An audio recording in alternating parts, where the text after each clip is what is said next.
నమస్తే. Welcome to our channel. Senior journalist Damu Balaji గారున్నారు. వారితో మాట్లాడదాం.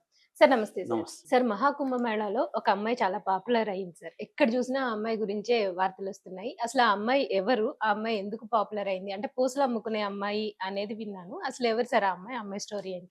మహాకుంభ మేళ ప్రయాగరాజ్‌లో మొదలైంది. ఇది one of the oldest and largest spiritual హ్మ్. ఆహ్, గ్యాదరింగ్స్ అన్నమాట. వరల్డ్‌లోనే అతి పెద్దది, అతి పురాతనమైన గ్యాదరింగ్ ఇది. హ్మ్. సో, ఇది జనవరి 13 మొదలైంది.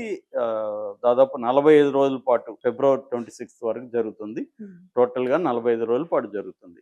అందువల్ల ఇదేందంటే దాదాపు వరల్డ్ వైడ్‌గా ఇక్కడికొస్తున్నారు. దాదాపు అవును సార్. 40,00,00,000 మంది ఎ మొత్తంగా ఓవరాల్‌గా హ్మ్. పాల్గొంటున్నారు.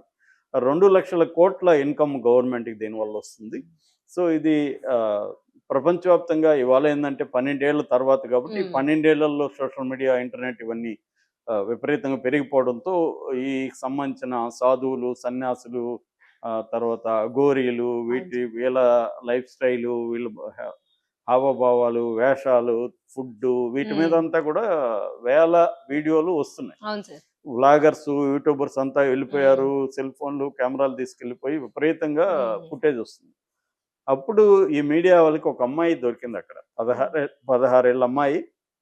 ఆ అమ్మాయేమో రుద్రాక్ష మాలలు, పూసల దండలు అవి అమ్ముతుంది. హ్మ్. సో, ఆ అమ్మాయి అందంగా ఉంది. స్టైల్‌గా ఉంది. కళ్ళు తేనె కళ్ళుంటారు గదా! అలాంటి ఒక హ్మ్. యాంబర్ ఐస్ అంటారు ఇంగ్లీష్‌లో. అటువంటి ఒక యాంబర్ ఐస్ ఉన్నాయి. షార్ప్ నోస్ ఉంది. ఆహ్, బ్రెయిడెడ్ హెయిర్ ఉంది. సింపుల్‌గా ఉంది మళ్ళీ. ఏమి హ్మ్. ఎక్స్ట్రార్డినరీ డ్రెస్సింగ్ అనేం లేదు. పెద్ద మేకప్ లేదు. కాటు కళ్ళు. సో, కళ్ళు అందరిని గూడా అట్రాక్ట్ చేస్తున్నాయి. ఆ అమ్మాయి మంచి స్మైలీ ఫేసు. సో, అది నచ్చేసరికి ఇంకా ఆ అమ్మాయి మీద ఎవరో ఒక వీడియో పెట్టారు. ఆ వీడియో 15,000,000 వ్యూస్ వచ్చాయి. ఓహ్! ఇంకా అక్కడి నుంచి అందరూ వెళ్ళిపోయారు. ఆ కళ్ళ మీద జూమ్ చేయమని అడుగుతారు. వీళ్ళు హ్మ్. కెమెరామెన్ జూమ్ చేయడం. ఇంకా ఆ అమ్మాయికి గూడా కొంచెం ఈ పాపులారిటీని ఆ అమ్మాయి గూడా ఎంజాయ్ చేయడం మొదలుపెట్టింది. హ్మ్. ఆయన కాన్ఫిడెంట్‌గా మాట్లాడడం. ఎక్కడ కెమెరా షై గాని అవన్నీ లేవు. అలాగా ఆ అమ్మాయి ఇప్పుడు పాపులర్ అయిపోయింది. అందరూ గూడా అసలు ఎవరు ఈ అమ్మాయి? ఈ అమ్మాయికి హీరోయిన్ ఛాన్స్ వచ్చేట్టుంది. అంటే ఓహ్! చాలామంది హీరోయిన్‌ల కంటే ఖచ్చితంగా బెటర్‌గానే ఉంది. నేను ఓహ్! గూడా చాలా వీడియోలు చూసాను. హ్మ్. అంటే ఏమి మేకప్ లేకుండా, ఏమి లేకుండా. యాక్చువల్లీ చాలామంది ఏఐతో ఈ అమ్మాయి ఫోటోని హ్మ్. ఏఐలో ఎన్హాన్స్ చేసి పెడితే ఎక్స్ట్రార్డినరీగా ఉంది. ఓహ్! హాలీవుడ్ హీరోయిన్ లాగా ఉందన్నమాట. ఏఐ హ్మ్. పిక్చర్స్ హ్మ్. అవి గూడా వచ్చాయి. సో, ఎవరు అంటే అమ్మాయి పేరు మోనాలిసా బోన్స్‌లే అని అంటున్నారు. మరి మోనాలిసా అసలు పేరా? వీళ్ళేమైనా అవును పెట్టారా సార్. గూడా కరెక్ట్‌గా లేదు. హ్మ్. కానీ ఎక్కువ మంది చెప్తున్నది మోనాలిసా బోన్స్‌లే. అమ్మాయిది ఇండోర్ అని చెప్తున్నారు. ఈ పాపులారిటీ అంతా చూసి వాళ్ళ నాన్న అక్కడి నుంచి పిలిపిచ్చేసాడని గూడా ఒక వార్త వచ్చింది. ఓకే. అక్కడ హ్మ్. ఉండొద్దు అంటే వాళ్ళు గూడా ఇది భయమేస్తుంది అవును గదా! సార్. ఈ స్థాయిలో ఇదైపోతే మన అమ్మాయి ఏంటని. హ్మ్. ఇంక పర్సనల్ ప్రశ్నలంతా నువ్వెవరినైనా లవ్ చేసావా? ఇంకెవరో నీతో గూడా కనిపిచ్చాడు గదా! ఓహ్! అతన్నేమన్నా పెళ్లి చేసుకుంటావా? ఇవన్నీ గూడా అడగడం. హ్మ్. మనోళ్ళేందంటే దాన్ని హ్మ్. ఎన్ని యాంగిల్స్ ఉన్నాయి ఊహించలేరు అవును గదా! సార్ అసలు. అన్ని యాంగిల్స్ హ్మ్. చేస్తున్నారు మీడియా. హ్మ్. సో, ఆ అమ్మాయి అయితే క్లియర్‌గా మా ఇంట్లో అమ్మా, నాన్న చూపించిన వాళ్ళని పెళ్లి చేసుకుంటాను. నాకు పెద్ద గోల్స్ ఏం లేవు లైఫ్‌లో అనేది చెప్తుంది.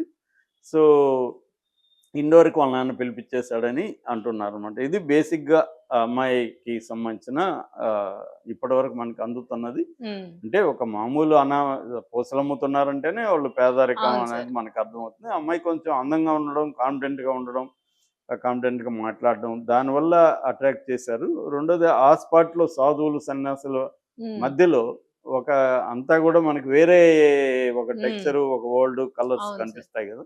ఇటువంటి అమ్మాయి అక్కడ ఒక ప్రత్యేకంగా కనపడడం అనేది గూడా జరిగింది. అయితే ఈ అమ్మాయి ఒకటే గాదు ఇంకా కొన్ని వింతలు గూడొచ్చాయి.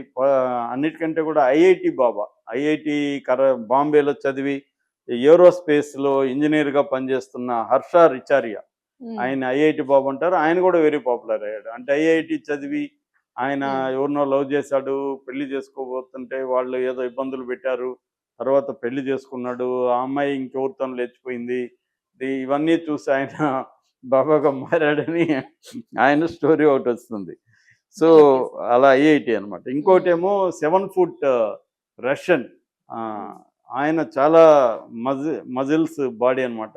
హ్మ్. చాలా స్ట్రాంగ్‌గా ఉన్నాడు. 7 అడుగులు. అవును సార్. హ్మ్. చాలా బాగున్నాడాయన. ఆత్మ ప్రేమ్ గిరి మహారాజ్ అని పేరు పెట్టుకున్నాడు. ఓకే. ఆయన ఎక్కడో గుహల్లో ఉంటాడంట. ఈ టైంలో ఇక్కడికొచ్చాడు హిమాలయాల నుంచి. హ్మ్. సో, ఆయన గూడా వెరీ పాపులర్ అనమాట. నేను పర్సనల్‌గా రాఘవేంద్రరావు దగ్గర అసోసియేట్ డైరెక్టర్ పనిచేసినప్పుడు 'సుభాష్ చంద్రబోస్' అనే సినిమాకి పనిచేశాను. అప్పుడు ఈ మాకక్కడ కొంతమంది వైట్స్ కావాలి. హ్మ్. అదేంటంటే బ్రిటిష్ ఫీల్డ్. అప్పట్లో సాయిబాబా బెంగుళూరు ఉంటది వైట్ ఫీల్డ్‌లో. హ్మ్. అక్కడ పట్టుకొచ్చాం. ఆ! పట్టుకొస్తే అందులో చాలామంది రష్యన్ సైంటిస్ట్‌లు వాళ్ళంతా గూడా ఉన్నారు. ఓహ్! వాళ్ళకి భాష ఇంగ్లీష్ కూడా రాదు సరిగ్గా. హ్మ్. కానీ కమ్యూనికేట్ చేయగలిగారు. సో, వాళ్ళు చాలామంది సైంటిస్ట్‌లు, యూనివర్సిటీ లెక్చరర్స్ అలాంటోళ్ళు కూడా సాయిబాబా దగ్గరికొచ్చేసి హ్మ్. ఉన్నారు. అంటే వెస్టర్న్ కల్చర్‌లో ఏందంటే వాళ్ళకి మెటీరియలిస్ట్ కల్చర్ ఎక్కువుంటది గాబట్టి, అన్నీ సంపద అన్నీ ఉంటాయి. కానీ ఏదో ఒక వాయిడ్ అంటే ఒక వెలితి అనేది ఉంటదనమాట. అవును సార్. ఈ వెలితి అనేది ఏందంటే అన్నీ ఉంటాయి. హ్మ్. ఇంకా ఏమి అనుభవించడానికి ఏమీ లేవు. ఏం జేయాలి? లైఫ్‌ని ఎలా కంటిన్యూ జేయాలి? ఏదో డిజైర్స్ అన్నీ హ్మ్. పోతాయి హ్మ్. వాళ్ళకి. ఆహ్, ఈ వెల్త్‌కి సంబంధించిన డిజైర్స్ ఏవో ఉన్నాయి అది డిజైర్ లెస్‌గా బతకడం అనేది ఒక వాక్యూమ్‌లోకెళ్ళిపోతుంది. హ్మ్. అప్పుడు వాళ్ళకి ఏదో ఒకటి కావాలి. అప్పుడు ఇండియన్ స్పిరిచ్యువలిజం అనేది వాళ్ళకి ఉపయోగపడుతుందనమాట. ఈ ఇండియన్ వచ్చేసి ఇక్కడ బాబా అందుకనే మనకి రజనీష్ బాబాలు గాని, ఇప్పుడు సద్గురు గాని ఇలాగ అందరూ వీళ్ళెందుకు ఇదంటానంటే ఇంటర్నేషనల్‌గా హ్మ్. డబ్బున్నోళ్ళు, నాలెడ్జ్ ఉన్నవాళ్ళు ఇలాగా వచ్చేస్తుంటారు. అయితే వీళ్ళని హైలైట్ చేయడం అనేది కామనే. అది ఎక్కడైనా. అవును సార్. కానీ ఇటువంటి ఒక పేద అమ్మాయిని హ్మ్. హైలైట్ చేయడం ఒక రకంగా మీడియా కోసమే చేస్తుంది గానీ, దాని సైడ్ ఎఫెక్ట్‌గా అమ్మాయికి కూడా హెల్ప్ అయ్యే అవకాశం ఉంది. ఇక్కడ యాహ్! మనకి కుమారి ఆంటీ గూడా ఫైనల్‌గా ఆమెకి హెల్ప్ అయింది. హ్మ్. అంటే ఇదేందంటే మీడియా అటెన్షన్ ఒక్కోసారి మనకి హెల్ప్ అవుతుందా? డ్యామేజ్ అవుతుందా? అనేది గూడా ఉంటుంది. అవును సార్. కాకపోతే దాన్ని జాగ్రత్తగా డీల్ చేయగలగాలి. కుమార ఆంటీ ఆ విషయంలో సక్సెస్ హ్మ్. అయింది. అంటే మీడియా ఆమెని కొంత ఇబ్బంది పెట్టినా ఫైనల్‌గా ఆమె సక్సెస్ అయింది. చివరికి 2 తెలుగు రాష్ట్రాల మినిస్టర్‌లని కలిసింది. అక్కడికెళ్ళి వరదకు సంబంధించిన డబ్బులు గూడా ఆమె చంద్రబాబుకిచ్చింది. హ్మ్. ఆహ్, అలాగా ఆమె వ్యాపారం పెరిగింది. కొన్ని షోలల్లకి వెళ్ళింది. ఆ మేరకి ఆమెకి హెల్ప్ అయినట్టుగా మనకి తెలుస్తుంది. హ్మ్. అట్లాగే ఈ అమ్మాయి ఖచ్చితంగా నాకు తెలిసి ఎవరో ఒకరు బాలీవుడ్‌లో ఈ అమ్మాయికి హ్మ్. ఛాన్స్ కూడా ఇస్తారు. ఖచ్చితంగా మంచి మేకప్ ఏసి, కొంత ట్రైనింగ్ ఇస్తే ఆమె మంచి ఆర్టిస్ట్ కూడా. ఎక్స్‌ప్రెషన్స్ బావున్నాయి. హ్మ్. మంచి ఎక్స్‌ప్రెసివ్ ఫేసు. కళ్ళు కొద్దిగా వెరైటీగా ఉన్నాయి.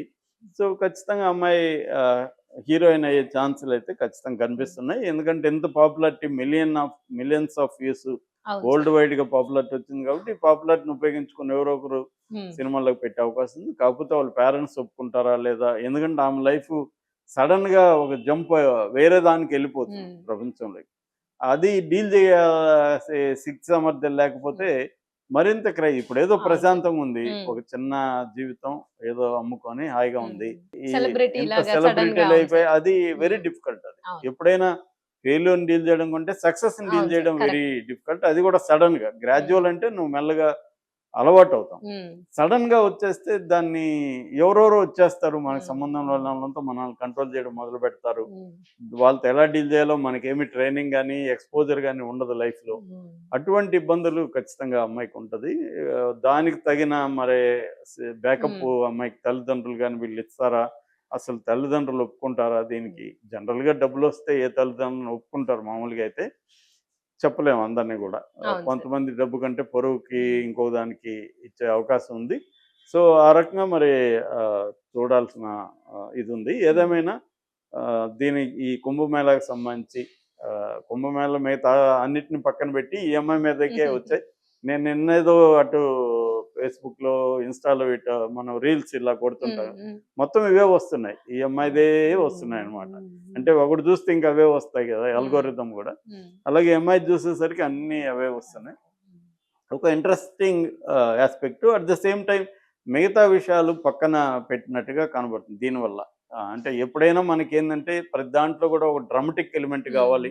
ప్రజలకు కానీ, మీడియాకి కానీ. ఒక డ్రామా గావాలి. ఒక సెన్సేషన్ గావాలి. లేనప్పుడు మనం కుదిరితే సెన్సేషన్ చేయడానికి ట్రై చేస్తాం. అన్నీ గూడా సెన్సేషన్ అవ్వవు. హ్మ్. ఆ ఎలిమెంట్‌లో గూడా ఉండాలి. ఈ అమ్మాయికి అదుంది. ఒక పేద అమ్మాయి పూసలమ్ముకుంటుంది. హ్మ్. అందంగా ఉంది. ఆ అమ్మాయికేమన్నా బ్యాక్ డ్రాప్ ఉందా? అమ్మాయి ఎవరు? ఆ అమ్మాయి ఫ్యూచర్ ఎలా ఉండబోతుంది?